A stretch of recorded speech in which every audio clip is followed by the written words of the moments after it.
તારીખ 15 માર્ચ 2026ના રાત્રે 10 વાગ્યાની આસપાસ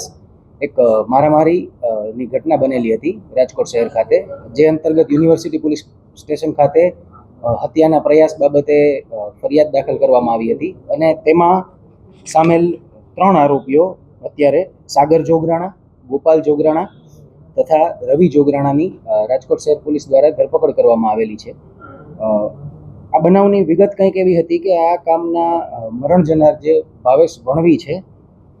તેમના દ્વારા અમીર જોગરાણા કે જે આ ફરિયાદના મુખ્ય આરોપી છે તેમના વિરુદ્ધ સિચોડાને લઈને ફરિયાદ કરવામાં આવતી હતી વારંવાર, તથા મરણ જનારના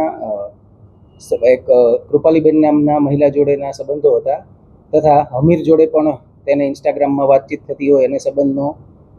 શક હોય, જે બાબતે ભાવેશ વણવી જે આપણા મરણ જનાર છે તથા મુખ્ય આરોપી જે અમીર જોગરાણા છે તેમના વચ્ચે મંદુક હતું અને તે બાબતે આ ઝઘડો થયેલો હોવાનું પ્રાથમિક તપાસમાં સામે આવેલ છે.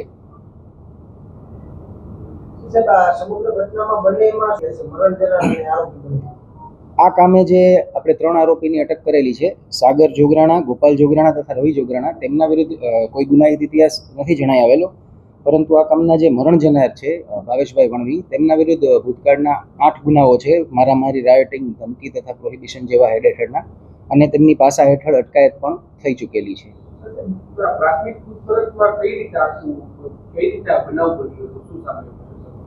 સોરી,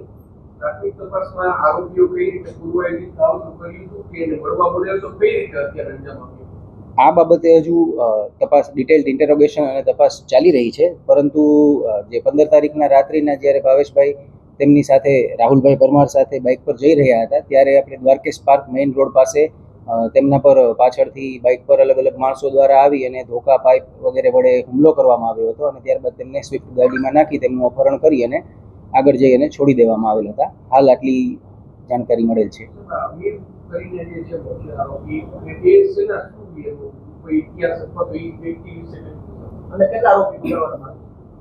અમીર જોગરાણા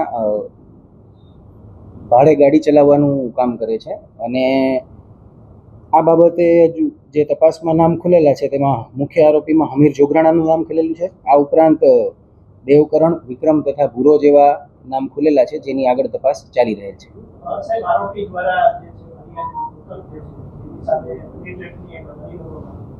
જી, યુનિવર્સિટી પોલીસ સ્ટેશન ખાતે એક અરજી કરેલી હતી, જેમાં અમે વિગત જણાવી એ રીતે જ કે કૃપાલીબેન અને ભાવેશ વણવી વચ્ચેના જે સંબંધો હોય તેના આધારે તેમને હની ટ્રેપની ધમકી પણ આપવામાં આવેલી હતી, જે બાબતે અમીર જોગરાણા દ્વારા અરજી દાખલ કરવામાં આવેલી હતી. આ તમામ આરોપીઓની હાલ અમે તપાસ કરી રહ્યા છીએ. વધારે વિગતો આવશે એટલે જાણ કરવામાં આવશે. તપાસમાં તમામ સંડોવાયેલા વ્યક્તિઓ જેમના નામ ખુલશે એ તમામ તપાસ કરવામાં આવશે.